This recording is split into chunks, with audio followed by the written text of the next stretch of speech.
Students, हमने sine inverse, cos inverse, tangent inverse के बारे में स्टडी किया। आज हम स्टडी करेंगे cot inverse, secant inverse and cosec inverse और इससे रिलेटेड कुछ क्वेश्चंस भी करेंगे। तो कुछ एक दो प्रॉब्लम बच्चों ने पूछी हैं, पहले उनको हम सॉल्व करेंगे। तो हमारे पास जो प्रॉब्लम पूछी हैं वो है find the principal value of cos inverse 1/2 minus 2 sine inverse 1/2 and this one problem.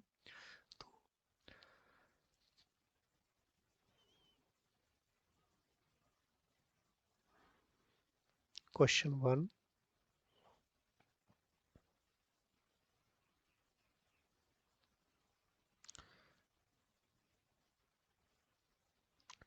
Find the principal value of cos inverse 1/2 minus 2 sine inverse minus 1/2। Cos inverse 1/2 में हमें क्या फाइंड आउट करना है? कॉस एंगल जिसकी value जो है वो क्या है 1/2। इनवर्स में हम क्या फाइंड आउट करते हैं? एंगल। तो इसको हम 1/1 भी सॉल्व कर सकते हैं। इसको अगर हम ले लें y1 और ये हमारे पास y2, तो let cos inverse 1/2 equal to y। This implies that cos y equal to 1/2. This implies that cos y is equal to cos of pi/3, क्योंकि cos pi/3 is equal to 1/2. This implies that y equal to pi/3.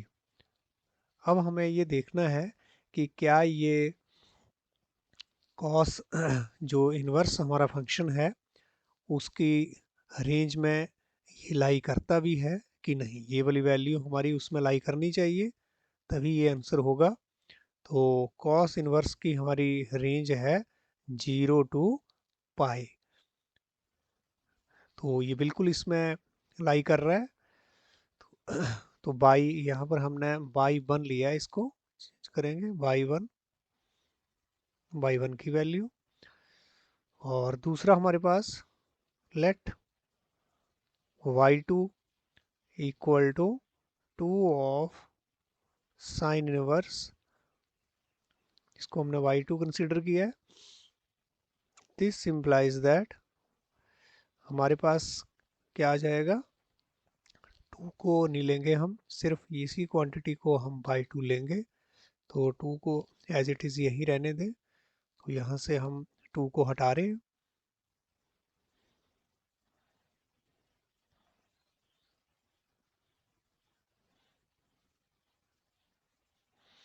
2 को हमने यहाँ से हटा दिया।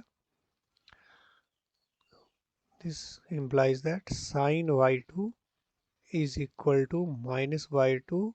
This implies that sin y2 is equal to minus cos of pi by sine में लिखेंगे इसको हम। तो sign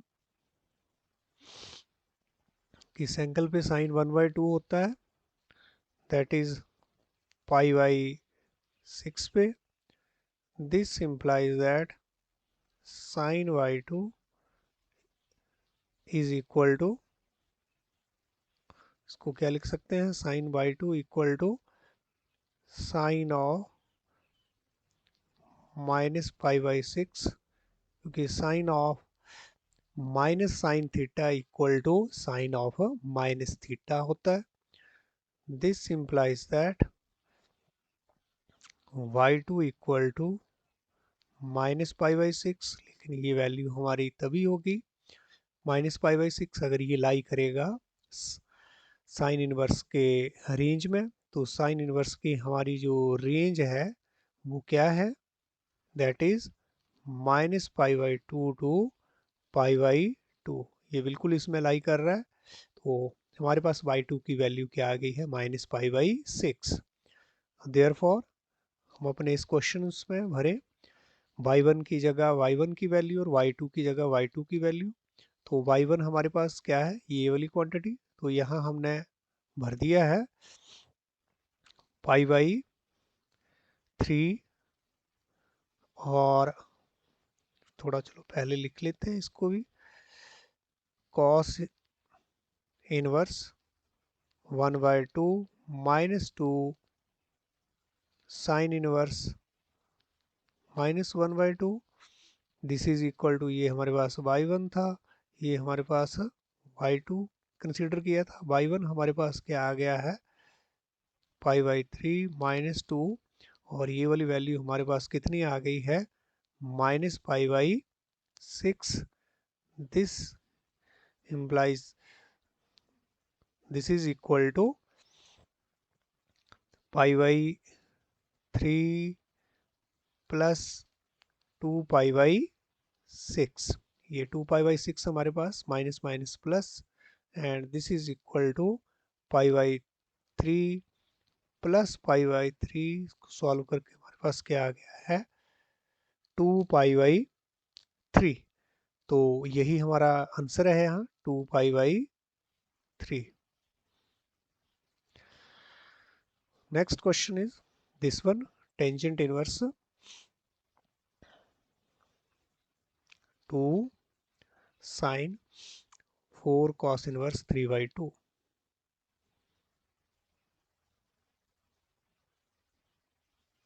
question number second, solution,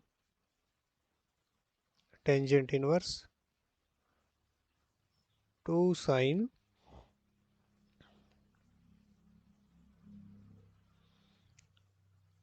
4 cos inverse √3/2। तो यहाँ पर हम पहले इस cos इनवर्स 3/2 को हम सॉल्व कर लेते हैं। इसको हमने फिर से ऐसे ही क्या माना है, इसको y1। तो let y1 equal to cos inverse √3/2। This implies that हमारे पास cos y क्या हो गया है, √3/2। This implies that cos y equal to cos of π/3। this implies that y equal to π/3, and this lies in the range of cos inverse 0 to pi। therefore y1 is equal to this one, π/3। तो इस तरह से हमारे पास tangent inverse, therefore tangent inverse 2 sin 4, ये हमने y1 माना था, y1 की वैल्यू हमारे पास क्या आ गई है, π/3। तो इसको हमने यहाँ पर रख दिया। This is equal to tangent inverse 2 of sine 4 π/3।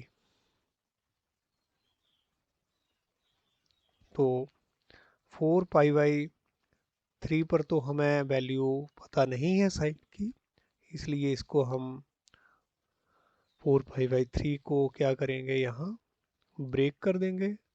क्या लिख सकते हैं इसको, पाई प्लस π/3 इसको लिखा जा सकता है।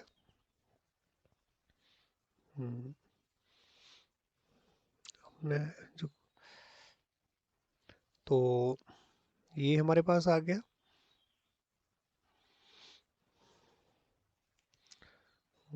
This is equal to,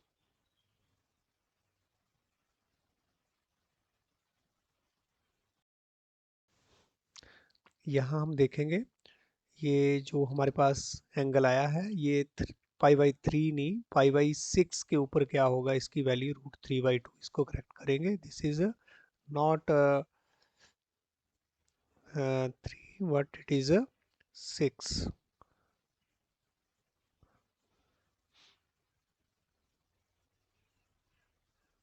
पाई/6, here it is also पाई/6, और यहाँ पर भी इसको करेक्ट कर रहे हैं, पाई/6 इट इज पाई/6। तो इसको अगर हम ये कैंसिल कर दें, 2 2 जा 4, 2 3 जा 6, तो हमारे पास यहाँ पर क्या आ गया है, sign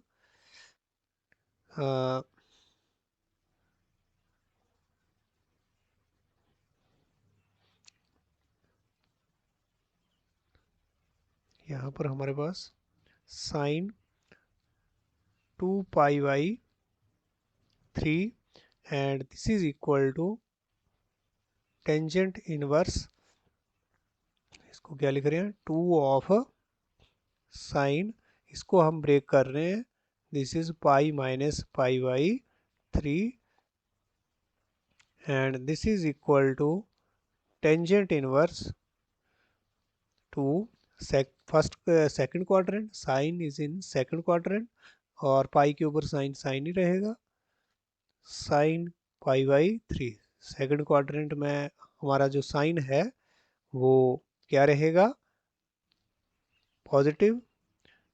this is equal to tangent inverse and 2, what is sin pi/3, sin pi/3 is √3/2। तो यहाँ पर भी हमारा ये 2 और 2 कैंसल, और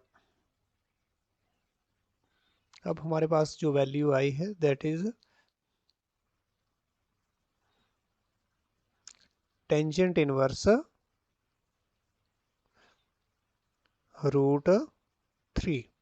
अब टेंजेंट इनवर्स √3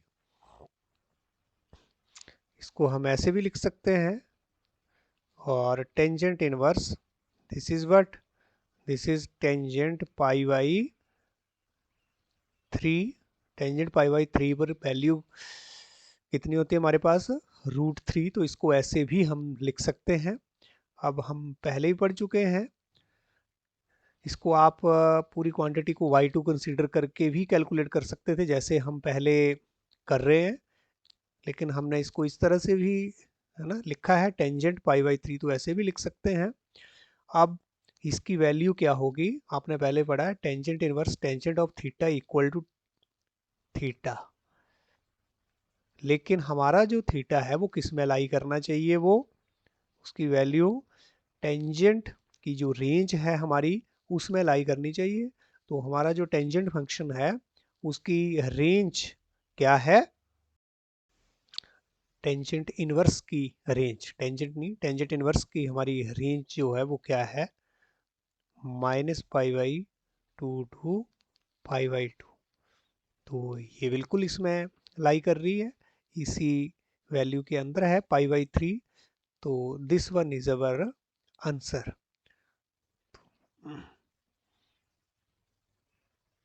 तो इस तरह से हमने वैल्यू फाइंड आउट कर ली है, टेंजेंट इनवर्स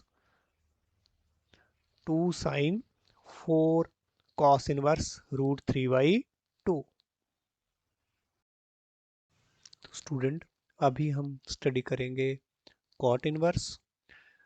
ये जो ग्राफ आप देख रहे हैं, ये ग्राफ हमारे पास है कॉट फंक्शन का। कॉट फंक्शन जो हमारा डिफाइन होता है, कॉट फ्रॉम रियल, रियल में से हम क्या एक्सक्लूड करते हैं, n pi, n belongs to z, this is the domain of cot function and range is all real number। तो ये हमारे पास कॉट की डेफिनेशंस, और यहाँ पर इसका ये ग्राफ जो है वो आप देख पा रहे हैं। तो इस ग्राफ से अगर हम स्टडी करें तो हमारा जो फंक्शन है वो मैनी वन है। मैनी वन कैसे है, हम देख रहे हैं कि ये हमारा इंटरवल -2 पाई टू -पाई है। तो ये क्या रेंज ले रहा है, माइनस अपना सारे रियल नंबर्स। इसी तरह -पाई टू 0 में भी हमारे पास क्या वैल्यूज आ रही हैं, ऑल रियल नंबर। 0 टू पाई में भी ऑल रियल नंबर अटेन हो रही हैं। पाई टू 2 पाई में भी ऑल रियल नंबर। ऐसा इनफाइनाइटली मैनी टाइम्स अलग अलग इंटरवल में ऐसा हो रहा है। तो इसका मतलब ये फंक्शन हमारा क्या है, मैनी वन। और ये हमारी जो कोड मेन है वही यहाँ पर रेंज भी है, इसलिए ये फंक्शन ऑन टू तो ऑलरेडी है, लेकिन this function is not one one. अब अगर इसका हमें इन्वर्स फाइंड आउट करना है, इस कॉट फंक्शन का अगर हमें इन्वर्स फाइंड आउट करना है तो इसे हमें क्या बनाना है, इन्वर्टिबल फंक्शन। तो इन्वर्टिबल फंक्शन बनाने के लिए हम कॉट की जो डोमेन है वो इन इंटरवल में से कोई भी हम ले सकते हैं। -2 pi to -pi, -pi to 0, 0 to pi, pi to 2 pi. इसके अलावा और भी हमारे पास इनफाइनाइटली मैनी इंटरवल हैं जिनको हम डोमेन के लिए चूज कर सकते हैं। तो अगर हम यहाँ 0 टू पाई वाला इंटरवल लेते हैं तो हमारे पास कॉट फंक्शन जो है वो क्या बनता है, 0 टू पाई। हमने यहाँ पर डोमेन जो है वो चूज की है, 0 भी नहीं लेंगे, पाई भी नहीं लेंगे, क्योंकि 0 और पाई के ऊपर मेरा फंक्शन डिफाइंड नहीं है। तो इस तरह से हमने अपने कॉट फंक्शन को रीडिफाइंड किया है इसको इन्वर्टिबल बनाने के लिए। अब ये मेरा फंक्शन जो है वो क्या हो गया है, this is 1 1 and onto, या इसको हम क्या बोल देते हैं, बाइजेक्शन। ये मेरा फंक्शन जो है वो क्या है, बाइजेक्शन भी है, यानी कि bijection mean 1 1 and onto भी है। So it is invertible. अगर हमने अपने फंक्शन को कॉट को इस तरह से डिफाइन किया है such that cot theta is equal to x, तो हम कॉट इनवर्स को डिफाइन कर सकते हैं किस तरह से, cot inverse real number to 0 to pi such that, यहाँ पर हमारा जो कॉट जो हमारा कॉट किस तरह से डिफाइन होगा,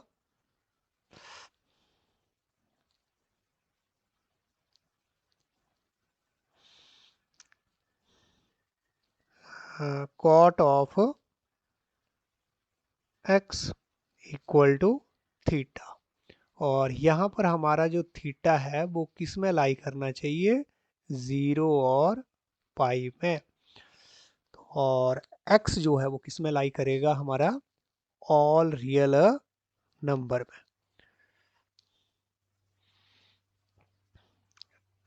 and x belongs to all real number. इस तरह से हम अपना कॉट फंक्शन जो है वो डिफाइन करेंगे, यहाँ पर कॉट इनवर्स x। तो ये हमारा कॉट इनवर्स। अब हम cot 0 pi to r and cot inverse from real number to 0 pi, इसके ग्राफ भी प्लॉट करेंगे। तो स्टूडेंट्स ये हमारा ग्राफ है cot 0 pi to real number. ये कॉट का ग्राफ है, दिस वन। एंड ये इसी इंटरवल में 0 टू पाई इंटरवल में ये हमारा ग्राफ है। और ये हमारा ग्राफ है इधर कॉट इनवर्स का फ्रॉम रियल टू 0 पाई। तो ये आप नोट करें, यहाँ पर जो हमारा ये इस तरह का ग्राफ बन रहा था कॉट में, इनवर्स में इसने क्या शेप ली है, बिल्कुल इस तरह की। अब हम अगर कॉस इनवर्स को यहाँ पर देखें तो इसकी जो रेंज बन करके आ रही है वो क्या है हमारी 0 to pi, and 0 pi 0 and pi are not included here. तो इसकी जो मैक्सिमम वैल्यू है वो किसके बीच में लाई करेगी, पाई के बीच में, और मिनिमम वैल्यू किसके बीच में, 0। तो लेकिन ये 0 और पाई जो मैक्सिमम और मिनिमम वैल्यूज हैं, इनको हमारा कॉट इनवर्स कभी भी अटेन नहीं करेगा। जैसा कि हम ग्राफ से भी देख रहे हैं, ये ग्राफ ऐसे चलते चलते ऐसे ही ये दोनों साइड को निकलेगा, ना तो ये मिनिमम वैल्यू 0 अटेन करेगा, ना तो ये मैक्सिमम वैल्यू पाई अटेन करेगा। तो हमने अपने जो कॉट इनवर्स जो हमारा फंक्शन है, हमने यहाँ पर रेंज इसकी क्या ली है, 0 टू पाई। तो इस कॉट इनवर्स फंक्शन की इस ब्रांच को हम क्या बोलेंगे, principal value branch. This is our principal value branch. और इसमें जो हमारी वैल्यू हम फाइंड आउट करेंगे इस इंटरवल में, वो हमारी वैल्यू कौन सी आएगी, principal value of cot inverse. तो अब हम इसके बारे में थोड़ा और स्टडी करेंगे, कॉट इनवर्स के बारे में। Cot inverse cot theta, this is equal to our theta, और थीटा हमारा किसके बीच में लाई करना चाहिए, 0 और पाई के बीच में। मीन्स कॉट इनवर्स और कॉट थीटा हमारे पास क्या आएगी, वैल्यू थीटा। लेकिन ये कब आएगी, जब थीटा लाई करेगा between 0 and pi. 0 and pi are not included here, and cot of cot inverse x, this is equal to x whenever x lies in all real numbers। तो ये हमारे पास point 1 and point 2, इनको आप remember करें, याद रखें। अब हम कॉट इनवर्स से रिलेटेड कुछ क्वेश्चंस करेंगे। तो फर्स्ट क्वेश्चन है हमारे पास,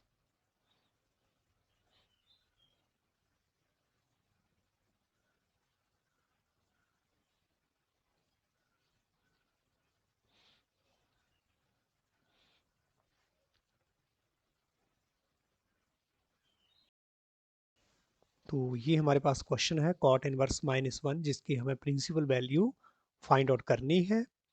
तो इसके सॉल्यूशन के लिए हम इसको क्या कंसीडर कर लेंगे, let y equal to cot inverse -1। तो इसको हमने y कंसीडर कर लिया है, तो हमारे पास कॉट y क्या आ गया, -1। और कॉट y 1 कब होता है, माइनस कॉट ऑफ पाई/4 पर। तो this implies that y equal to cot y is equal to cot of -पाई/4। हम ऐसे भी इसको लिख सकते हैं, क्योंकि cot of -x equal to minus cot x. y equal to हमारे पास क्या आ गया, -पाई/4। तो हमने कॉट इनवर्स की प्रिंसिपल वैल्यू निकालनी है। कॉट इनवर्स की हमारी जो प्रिंसिपल वैल्यू है वो किसके बीच में लाई करनी चाहिए, 0 और पाई के बीच में। क्या -पाई/4 जो है वो 0 के बीच में लाई कर रहा है, ये हमें चेक जरूर करना है। तो this does not belongs to 0 to pi, therefore this is not our answer, this is not our principal value. तो फिर हमें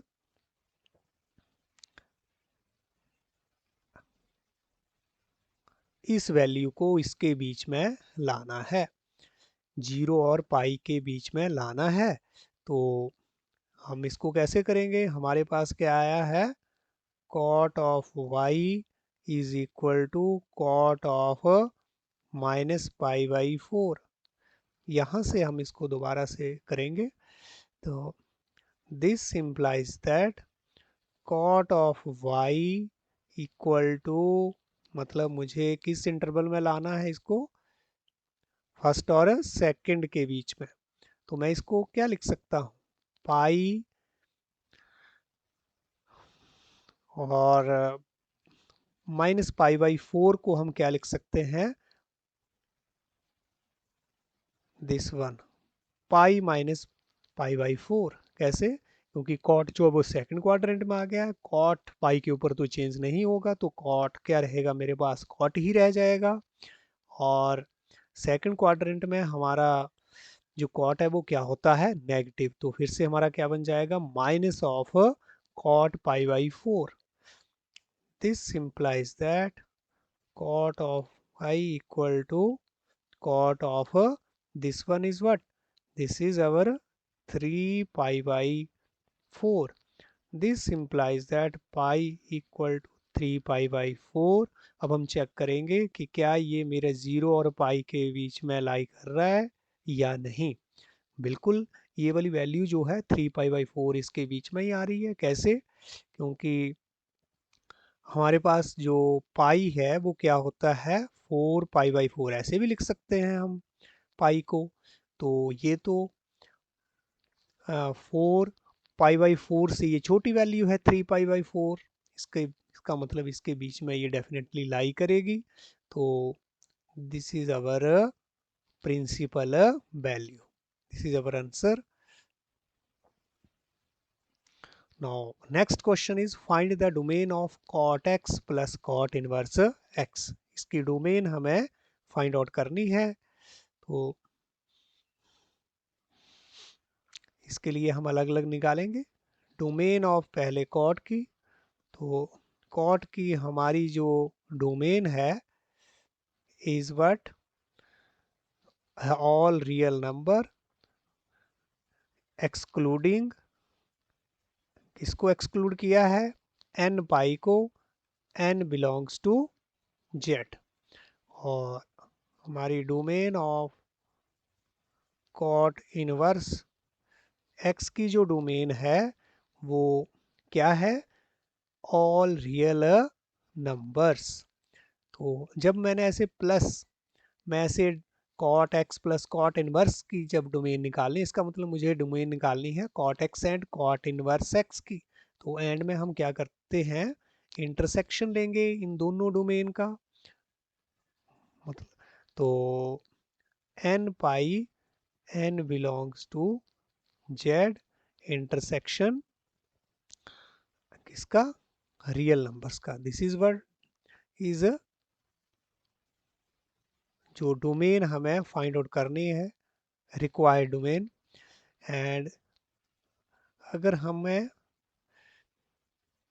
इनका इंटरसेक्शन लेना है तो इनका इंटरसेक्शन हमारे पास क्या आएगा, R minus n pi, n belongs to here integers.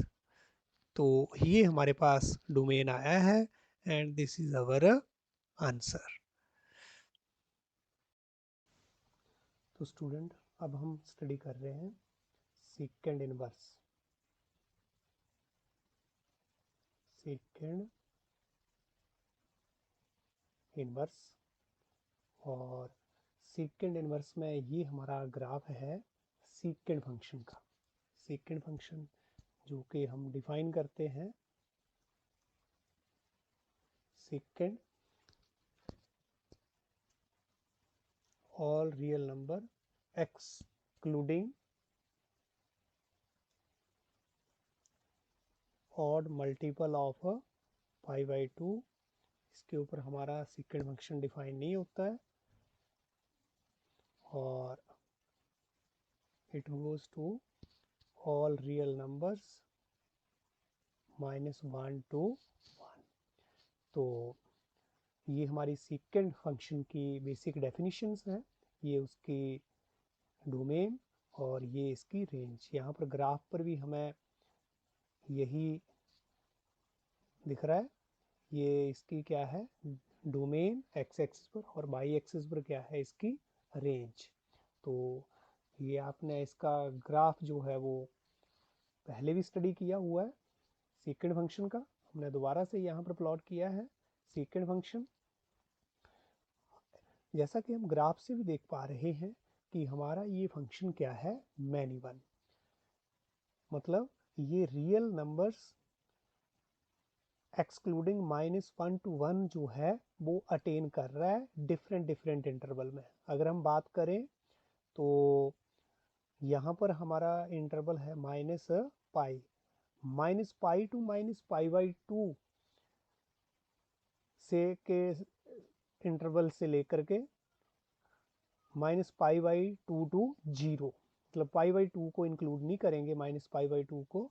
तो इस इंटरवल में हमारा, इसको अगर छोड़ दें, इसको हम इंक्लूड नहीं कर रहे हैं, इसको अगर हम छोड़ें तो इस इंटरवल में हमारा जो फंक्शन है वो रियल वैल्यू जो है वो अटेन कर रहा है -1 और 1 ओपन इंटरवल को छोड़ करके। सेम ऐसे 0 to पाई और पाई को छोड़ दें और पाई तक अगर हम जाएं 0 to पाई, तो इस इंटरवल में भी हमारा जो फंक्शन है सीकेंड फंक्शन है वो यही वैल्यू अटेन कर रहा है r -1 to 1। ऐसे इनफाइनाइटली मैनी इंटरवल में ये वैल्यू जो है वो अटेन हो रही है, इसलिए ये फंक्शन जो है वो क्या है मैनी वन।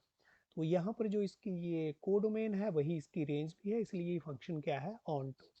तो ये फंक्शन 1 1 नहीं है, ऑन टू तो है। इसलिए हम इसका इन्वर्स अगर फाइंड आउट करना चाह रहे हैं तो पहले हमें ये फंक्शन जो है वो रिस्ट्रिक्ट करना है इसमें 1 1 और ऑन टू में तो चलो ऑलरेडी है। तो 1 1 में अगर इसको रिस्ट्रिक्ट करना चाहें तो हम किस इंटरवल में -पाई/2 में भी कर सकते हैं, 0 to यहाँ पाई में भी कर सकते हैं, या हम पाई/2 यहाँ 2 पाई में भी कर सकते हैं। तो ऐसे इनफाइनाइटली मैनी इंटरवल में इसको रिस्ट्रिक्ट किया जा सकता है। तो हम यहाँ पर इसको रिस्ट्रिक्ट कर रहे हैं अपने सीकेंड फंक्शन को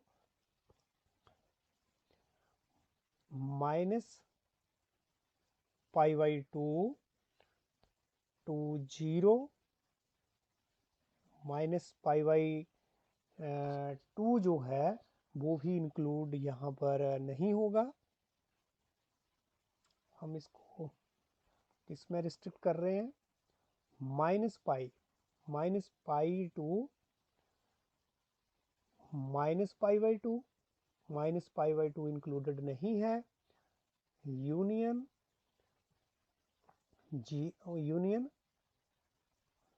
ओपन इंटरवल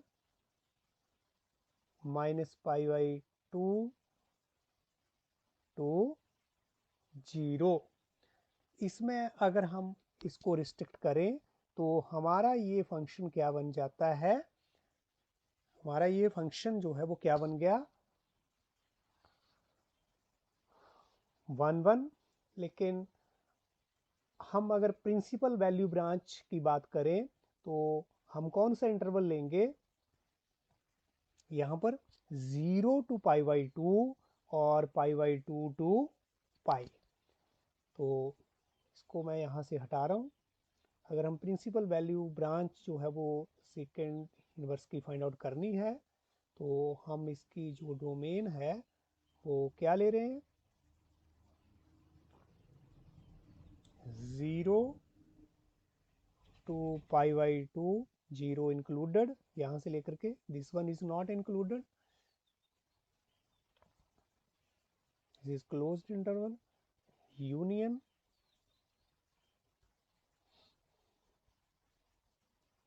पाई/2 to pi, pi is included। तो this one is the interval where our second function will become 1 1 and onto. तो हमने अपने फंक्शन की डोमेन को रिस्ट्रिक्ट किया है। अब ये फंक्शन जो है वो क्या है, 1 1 एंड ऑन टू। तो इसका इन्वर्स जो है एग्जिस्ट करेगा, इन्वर्टिबल फंक्शन हो गया। तो अगर हम अपने सीकेंड फंक्शन को इस तरह से डिफाइन करें तो यहाँ पर हमारे पास क्या बनता है, secant of theta is equal to x.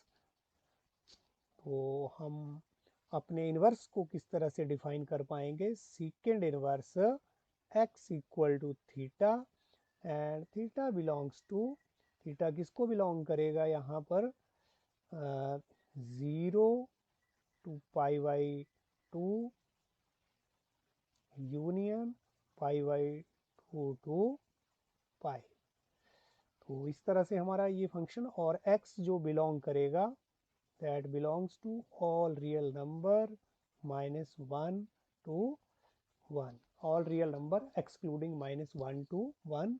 और यहाँ पर हमारा जो सेकंड इनवर्स है उसको हम किस तरह से लिख सकते हैं, all real number -1 to 1, and this is the domain of secant inverse, and range is 0 pi by 2 to pi। तो this one is our range। तो इस ब्रांच को हम, सेकंड इनवर्स की इस ब्रांच को हम क्या बोलेंगे, principal value branch. This one branch is principal value branch. और इसमें जो हम वैल्यू हमारे पास आएगी उसको हम क्या बोलेंगे, प्रिंसिपल वैल्यू।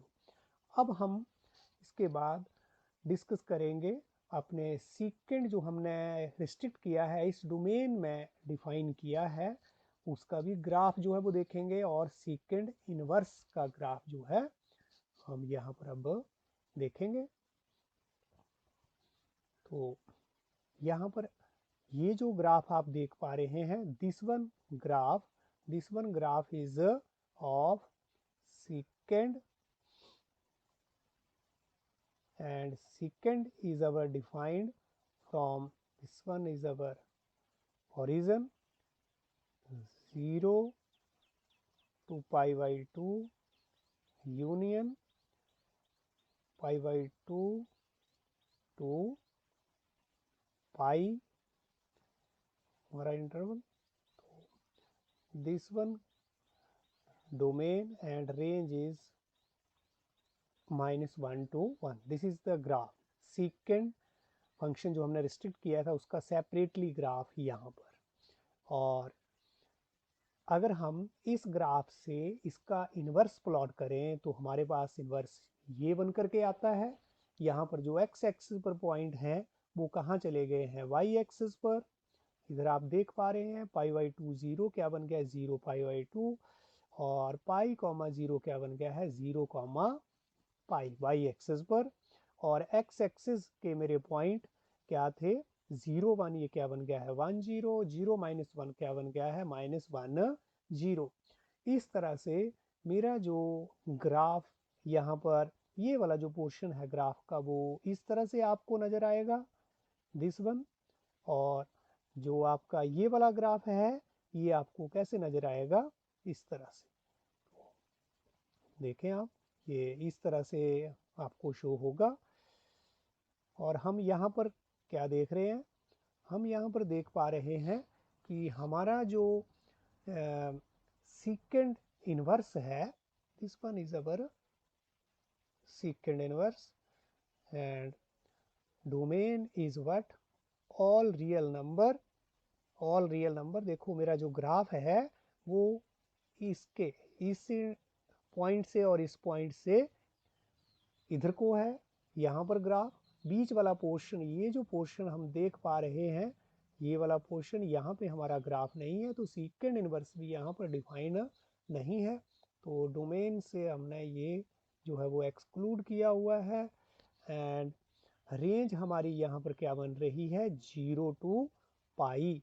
लेकिन ये जो आपके पास आप देख पा रहे हैं ये वैल्यू फंक्शन कभी भी अटेन नहीं करेगा, मतलब पाई/2 की जो वैल्यू है वो अटेन नहीं करेगा। ऐसे ये इधर से सीधा आगे निकल जाएगा और इधर से ये वाला भी आगे सीधा निकल जाएगा, but it will never touch the line this is y=पाई/2। तो हमारे पास यहाँ पर जो रेंज बन करके जो आ रही है वो क्या है 0 इंक्लूडेड, पाई/2 is not included, union पाई/2 to pi, pi is included। तो ये हमारा फंक्शन है सीकेंड इनवर्स। अब अगर हम इसके बारे में थोड़ा और स्टडी करें तो इसकी जो मैक्सिमम वैल्यू है सीकेंड इनवर्स की वो कहाँ है पाई, और मिनिमम वैल्यू जो है वो क्या है इसकी, मिनिमम वैल्यू इसकी क्या है इधर आप देख पा रहे हैं दिस इज 0। तो इसकी ये वाली जो वैल्यू है वो मिनिमम वैल्यू, और मैक्सिमम वैल्यू जो है वो क्या है पाई, लेकिन ये इसको कभी भी अटेन नहीं कर पाता है। तो सॉरी, मिनिमम वैल्यू ये बिल्कुल अटेन कर रहा है, मैक्सिमम भी अटेन कर रहा है। यहाँ पर हम जैसे देख पा रहे हैं सीकेंड जो हमारा इनवर्स फंक्शन है इसकी मिनिमम वैल्यू क्या आ रही है यहाँ पर 0 एट x=1, और इसकी मैक्सिमम वैल्यू जो है वो क्या आ रही है पाई, पाई एट x=0। तो ध्यान दें ये बिल्कुल अटेन कर पा रहा है यहाँ पर maximum value of secant inverse is pi, और ये कहाँ पर हो रही है एट x=0, और मिनिमम वैल्यू भी अटेन कर पा रहा है। Minimum value of secant is what, this is a 0 at x=1। तो ये नोट करें दिस इज 0.1, और थोड़ा और भी इसके बारे में हम स्टडी करेंगे। 0.2 हमारा secant इनवर्स secant थीटा क्या होगा थीटा, लेकिन हमारा जो थीटा है एंगल किसके बीच में लाई करना चाहिए, दैट इज 0 टू पाई/2 closed interval union open interval to pi, and secant of secant inverse equal to x, and x belongs to, x किसको बिलोंग करेगा, x हमारा बिलोंग करेगा यहाँ पर ऑल रियल नंबर -1 to 1। तो ये है हमारा secant इनवर्स। तो नेक्स्ट है हमारा कॉसिक इनवर्स।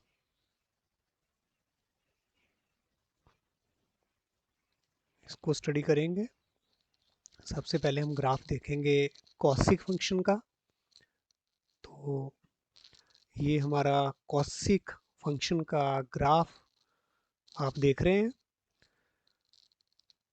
तो इसमें हमारा जो फंक्शन डिफाइंड है कॉसिक के लिए, तो कॉसिक हमारा फंक्शन डोमेन इसकी from all real number excluding n pi and n belongs to integer, और ये जाएगा हमारा रेंज इसकी r-1 to 1। जैसा कि ग्राफ में भी आप देख रहे हैं कि इसकी जो डोमेन है ऑल रियल नंबर, लेकिन ये डिफाइंड नहीं है, पाई के जो मल्टीपल्स हैं उनके ऊपर डिफाइंड नहीं है, ठीक है। और इसकी जो रेंज है वो ऑल रियल नंबर, लेकिन ये बीच का जो गैप है, आप यहाँ से और इस पोर्शन में अगर हम देखें तो यहाँ पर इसका ग्राफ जो है वो आपको नज़र नहीं आ रहा है, तो ये इसकी रेंज नहीं है। यानी कि ऑल रियल नंबर तो रेंज है, लेकिन उसमें से हमने क्या एक्सक्लूड किया हुआ है, और क्लोज ओपन इंटरवल -1 to 1। तो ये हमारा कॉसिक फंक्शन, लेकिन ये भी हमारा फंक्शन जो है वो क्या है, मैनी वन है। तो इसको हम पहले वन वन बनाएंगे, क्योंकि हमने इसका इन्वर्स फाइंड आउट करना है। तो वन वन बनाने के लिए हम इसको, यहाँ बहुत सी हमारे पास इनफाइनाइटली मैनी जो इंटरवल हैं जिसमें इसकी डोमेन को रिस्ट्रिक्ट किया जा सकता है, ताकि ये क्या बन जाए, वन वन। हम यहाँ पर इसको रिस्ट्रिक्ट कर रहे हैं, इस इंटरवल में कॉसिक फंक्शन को हम रिस्ट्रिक्ट कर रहे हैं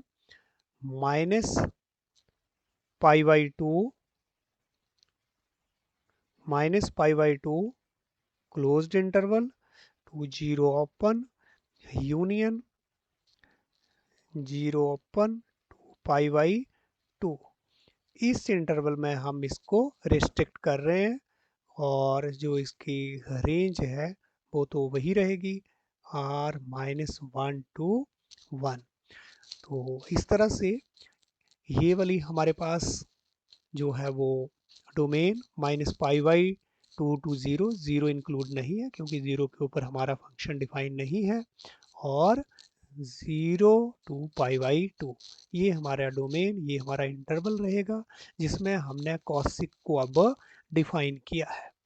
और इसको हम क्या लिख सकते हैं, such that cosec theta is equal to x for all theta belongs to this one domain and x belongs to this one value। तो इस तरह से हमने कॉसिक फंक्शन को डिफाइन किया, इसका हम अलग से ग्राफ भी स्टडी करेंगे। तो और कॉसिक इनवर्स हमारा जो फंक्शन है, अगर इस तरह से हमने अपने कॉसिक को डिफाइन किया है, तो हमारा जो कॉसिक इनवर्स फंक्शन जो है वो क्या बनेगा, cosec inverse from all real number -1 to 1, और इसकी range that is π/2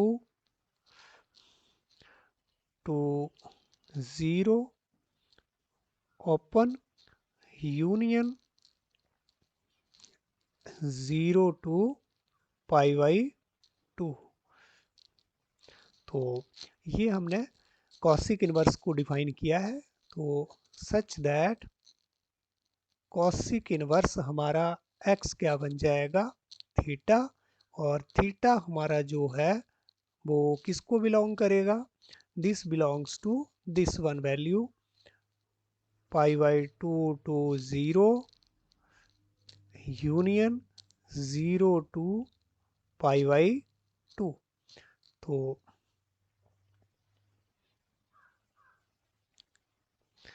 this is our cosec inverse function. अब हम इन दोनों के, इसका भी कॉसिक का भी और कॉसिक इनवर्स का ग्राफ भी देखेंगे।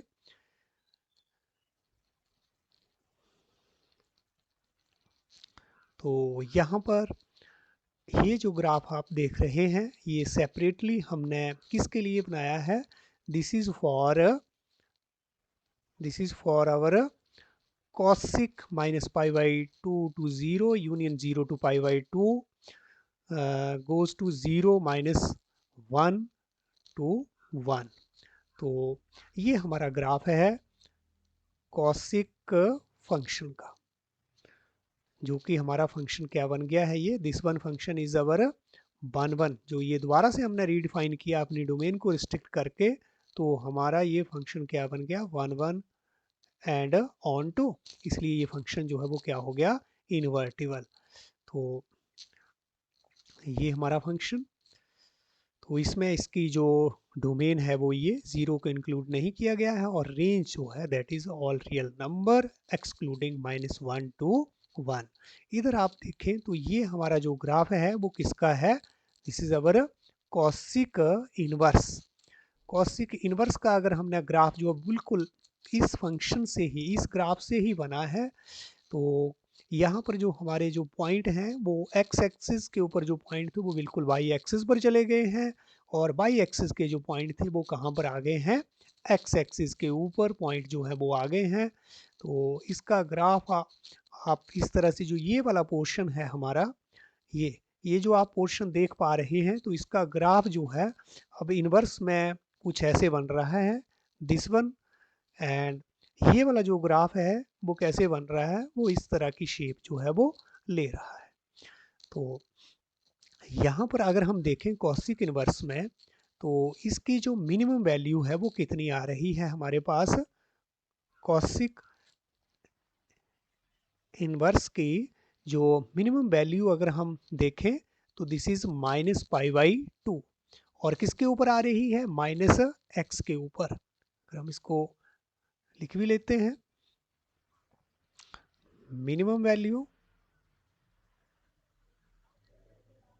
जो कॉसिक इनवर्स की है, that is equal to -π/2 at x equal to -1, और मैक्सिमम जो वैल्यू है कॉसी की वो कितनी है, दैट इज π/2। ये लाइन है हमारी π/2, और इधर ये कौन सी लाइन थी हमारी, this one is origin, this one line is y equal to -π/2।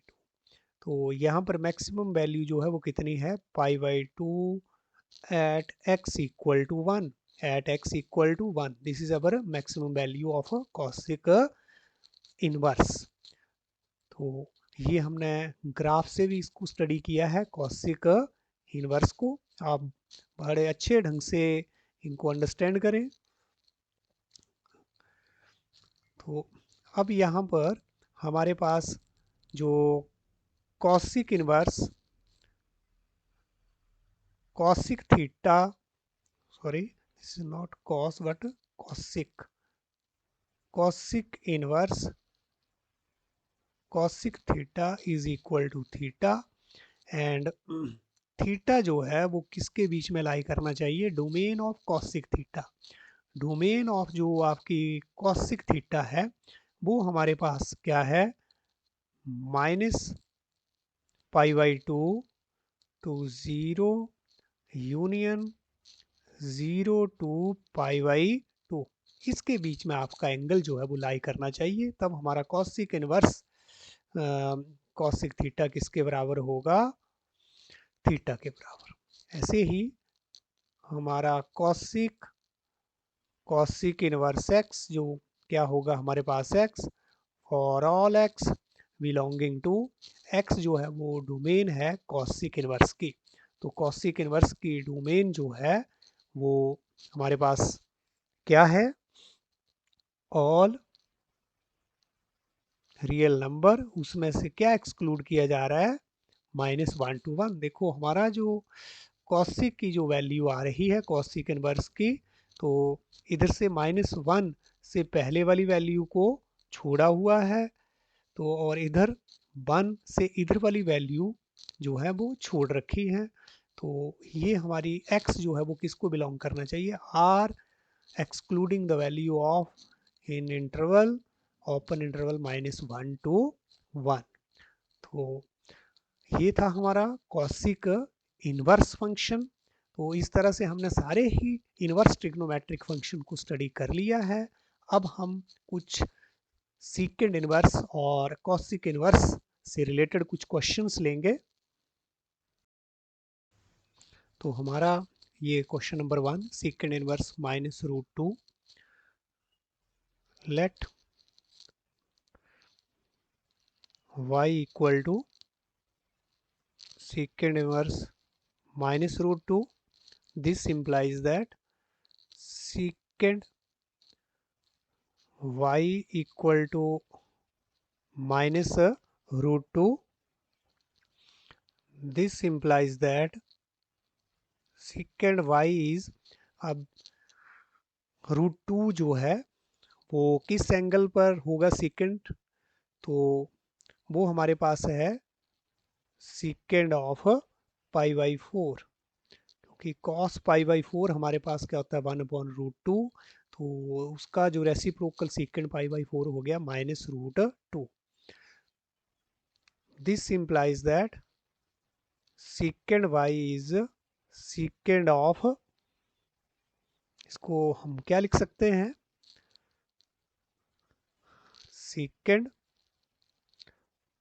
Pi minus pi by 4. यहाँ हम इसको ऐसे नहीं लिखेंगे सीकेंड ऑफ माइनस थीटा, क्योंकि सीकेंड ऑफ माइनस थीटा तो क्या होता है सीकेंड थीटा, तो ये वाली वैल्यू तो हमारे पास माइनस तो हमें मिलेगा ही नहीं.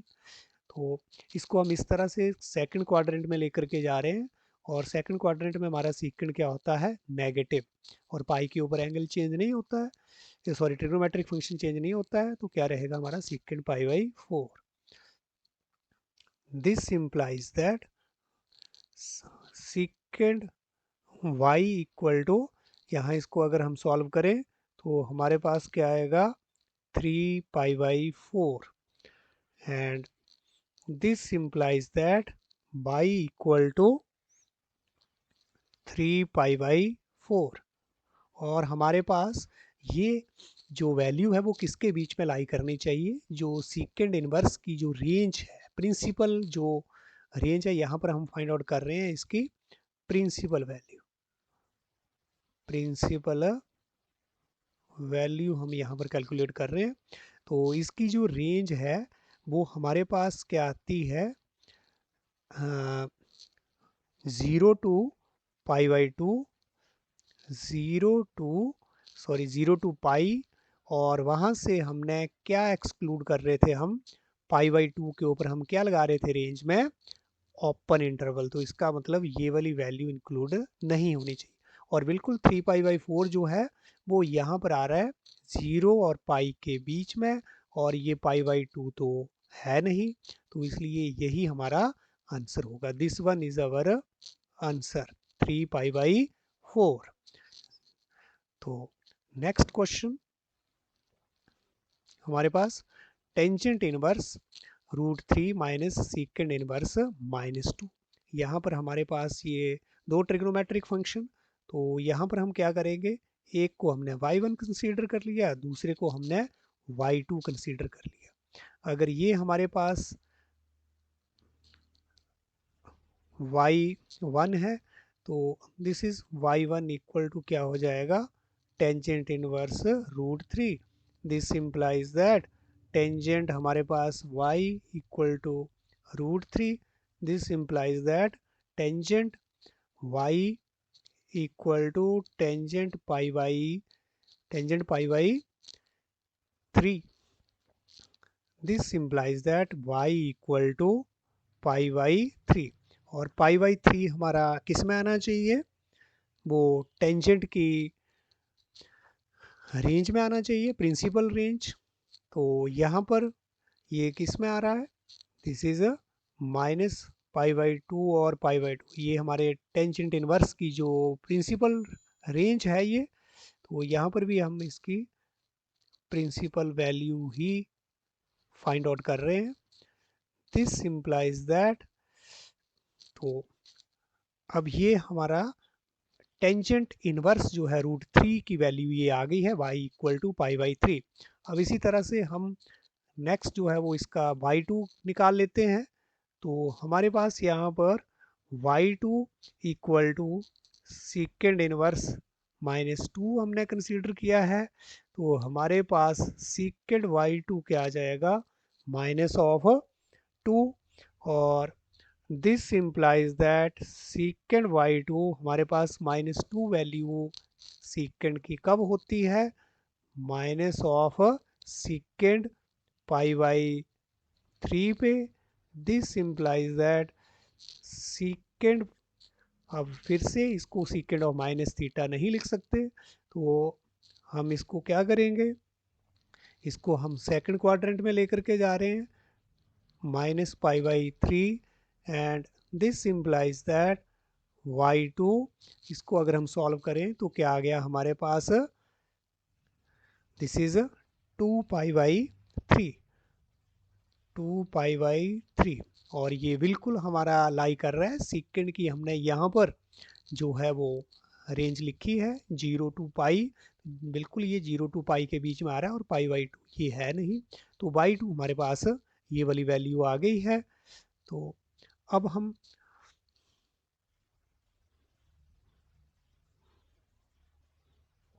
इसको बाई 1 माइनस बाई 2 हमें क्या मिल जाएगा, this is by 1 pi by 3 minus 2 pi by 3 and this is equal to, हमारे पास अगर इसको हम कैलकुलेट करें तो हमारे पास वैल्यू क्या आ जाएगी, minus pi by 3 and this is our answer of question number second.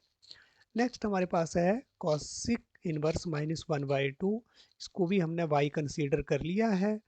तो कॉसिक इनवर्स -1/2, लेकिन अगर हम यहाँ पर ध्यान दें तो हमारी जो कॉसिक जो फंक्शन है उसकी, इसके भी हम इन सभी की हम प्रिंसिपल वैल्यू ही फाइंड आउट कर रहे हैं। तो जो कॉसिक इनवर्स हमारा फंक्शन है उसकी जो हमारे पास रेंज थी वो क्या थी, हमारा जो कॉसिक इनवर्स हमारा जो फंक्शन था वो किस तरह से डिफाइन था, वो आप देखें। ये हमारा फंक्शन था r -1 to 1 और इसकी जो रेंज थी वो क्या थी हमारे पास, -π/2 to π/2। हम यहाँ पर 0 पर क्या लगा रहे थे, ओपन इंटरवल, तो 0 इंक्लूडेड नहीं है। तो ये हमारे पास फंक्शन डिफाइन है। तो यहाँ पर हम देखें कि यहाँ पर कॉसिक इनवर्स हम किसके ऊपर डिफाइन कर रहे हैं, -1/2 पर। तो अगर हम यहाँ पर ध्यान से देखें तो ये हमारा डोमेन है, यहाँ फंक्शन डिफाइंड है सिर्फ, तो -1 और 1 के बीच में ही -1/2 आ रहा है, तो ये तो हम इंक्लूड कर नहीं रहे हैं, ये तो हमारी डोमेन में ही नहीं है -1/2। तो इसका मतलब जो है वो क्या हुआ, this implies that cosec inverse is, जो फिर लिख रहे हैं हम, डिफाइंड किसके लिए हो रहा है, फॉर x लेस देन -1, और किसके लिए डिफाइन होता है, ग्रेटर देन 1, यहां से हम लिख रहे हैं इस चीज को। तो दिस इंप्लाइज दैट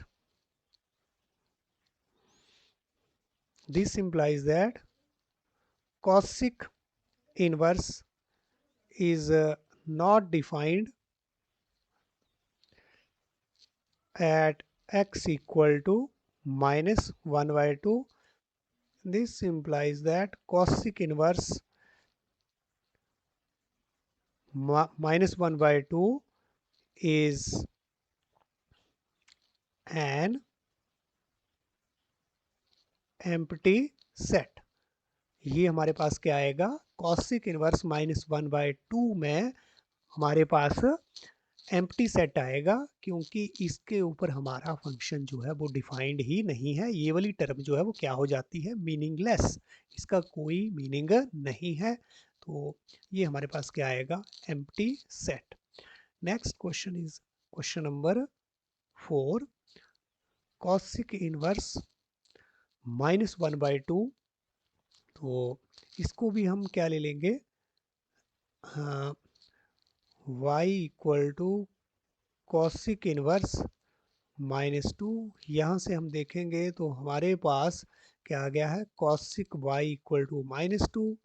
तो बिल्कुल हमारा फंक्शन अब तो डिफाइंड है, क्योंकि -2 के ऊपर तो हमारा फंक्शन डिफाइंड है। यहाँ हमारा हमने एक्सक्लूड किया है -1 और 1 के बीच के पॉइंट, बाकी पॉइंट तो हमारे पास ऑल रियल नंबर जो है वो उनके ऊपर हमारा फंक्शन डिफाइंड है। तो बिल्कुल क्वेश्चन करने से पहले आप ये बिल्कुल चेक करें कि क्या हमारा फंक्शन जो यहाँ पर जो वैल्यू दी है उनके ऊपर डिफाइंड भी है या फिर नहीं। तो कॉसिक जो y, तो -2 जो वैल्यू है वो कॉसिक की कब आएगी, एट π/6। तो this implies that cosec y, इसको हम क्या लिख सकते हैं, cosec of minus pi by 6, and this implies that y equal to minus pi by 6। तो पाई की वैल्यू हमारे पास क्या आ गई है, माइनस पाई बाई 6। और हम देखेंगे कि क्या वो ये हमारी रेंज में लाइव ही कर रही है या फिर नहीं। तो रेंज हमारी यहाँ पर क्या है, दिस वन, तो बिल्कुल माइनस पाई बाई 6 जो है वो इसमें आ रहा है। यहाँ पर भी हम इस फंक्शन की भी प्रिंसिपल वैल्यू ही फाइंड आउट कर रहे हैं। तो this is y equal to minus pi by 6 is our answer. तो इस तरह से हमने कुछ क्वेश्चंस भी अपने इन्वर्स ट्रिग्नोमेट्रिक फंक्शन से अभी किए हैं। अब असाइनमेंट जो है वो आपके लिए आज की ये रहेगी। तो ये आज के असाइनमेंट हैं। Question 1, write and revise cot inverse, secant inverse and cosec inverse. Make a table. Question number 2, make a table for all inverse trigonometric function with its domain and range. Question number 3, evaluate the principal value of the following. And next is question number 4, find the domain of secant inverse 3x minus 1.